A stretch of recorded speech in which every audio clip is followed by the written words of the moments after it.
Hello and welcome to Outlook this week. As always, we have a exciting cover.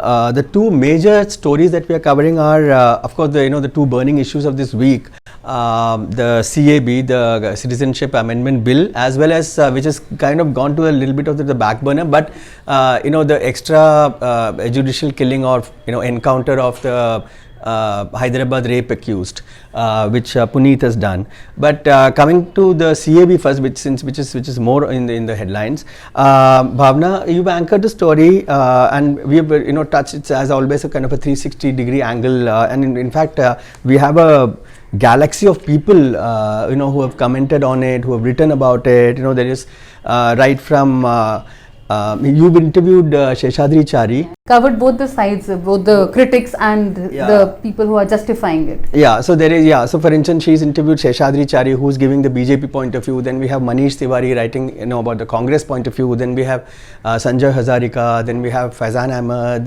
Then we have an interview with Taslima Nasreen, the Bangladeshi writer. But before that, the really at the crux of it, what is the issue? Why is Assam burning?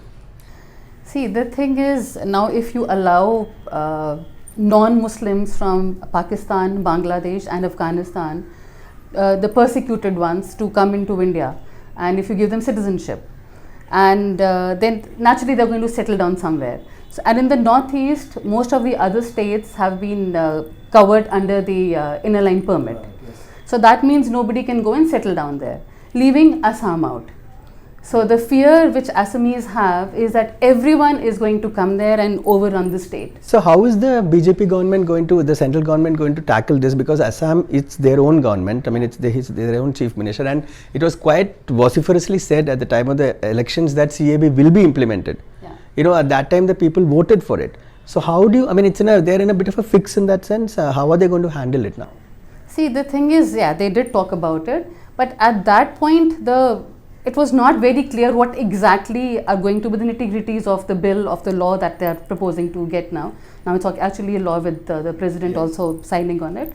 So at that point they were not very clear. So now that it's upon them, and now so much is being written about and everything. So now that fear is almost real now. Now what BJP, even they did not expect such a reaction from the ground. They were thinking they'll be able to control it, and they thought they had it kind of all covered. So that is why they didn't even take as many precautions as they had taken in Kashmir before they took off the Article 370. Yes.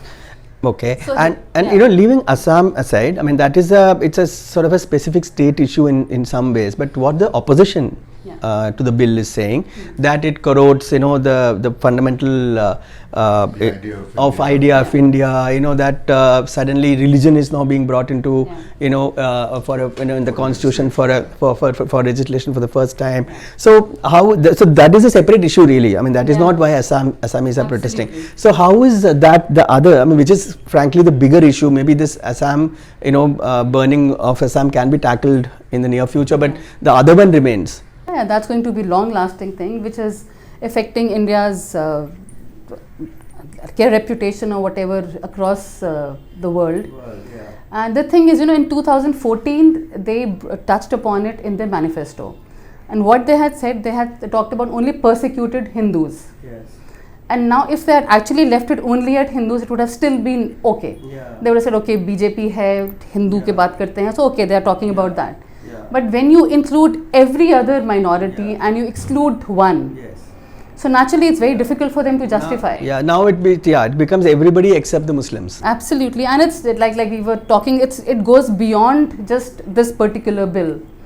It is how you perceive. Though of course, with the majority that the ruling party has, I mean, the bill has been passed, in the Rajya Sabha, and now the president has signed this. But do you think the opposition can make it into a sort of a larger issue, continue with it till the other elections happen, take it to the people?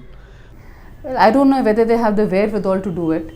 And Puneet covers Congress, maybe he can talk about it. I think, considering that it's happened so early in the term of this government, so that definitely becomes a bit of a problem for the opposition to have a sustained campaign for 4 more years. Not for the general elections, but in the coming. But I think in assembly elections, they would try to do it. There's also the issue of whether the the act now stands legal scrutiny. There's already there's one petition that was filed today by Trinamool Congress's Mahua Moitra. Yes. There's another petition which the former Tripura Royal Pradyut Manikya is filing in the Supreme Court, challenging it on various grounds. So there are huge question marks on the legislative, on the legal part of bill, because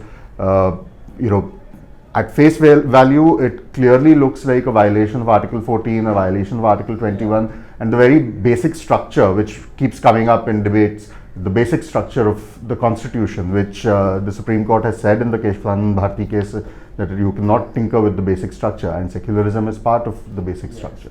The other worrying aspect which we talked about in the beginning is this, this police sort of acting, on their own as it's like sort of, yeah. So, though of course, I mean, the crime itself is so heinous. I mean, that a lot of people, there was this sort of public outcry for, for instant justice. But is this the way? I mean, is this how? Certainly not. In fact, if you the very reason for having a justice delivery system is that you don't go by popular demand. I mean, if we were going by popular demand, you would not require a parliament, you would not require the courts. So there is a system that is to be followed. The other thing is that the conduct of the police, not just in the Hyderabad case, but in general, has always raised more doubts, in any kind of cases.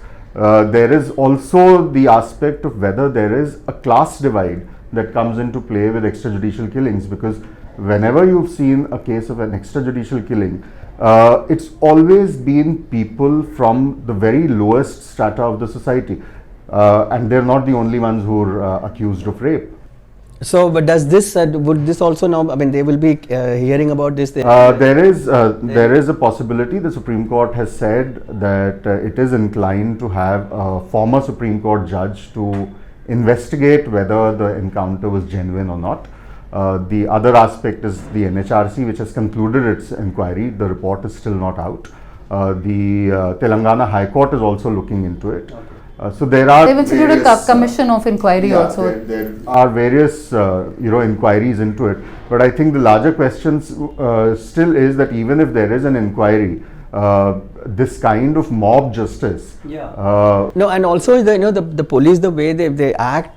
The general assumption is that it's with the political boss's nod. I mean, absolutely. In fact, there's some very interesting statistics that one can go through. In the NHRC has a kind of a compilation from 1993 onwards till 2018 of various extrajudicial killings that it has investigated, which number around 2,500.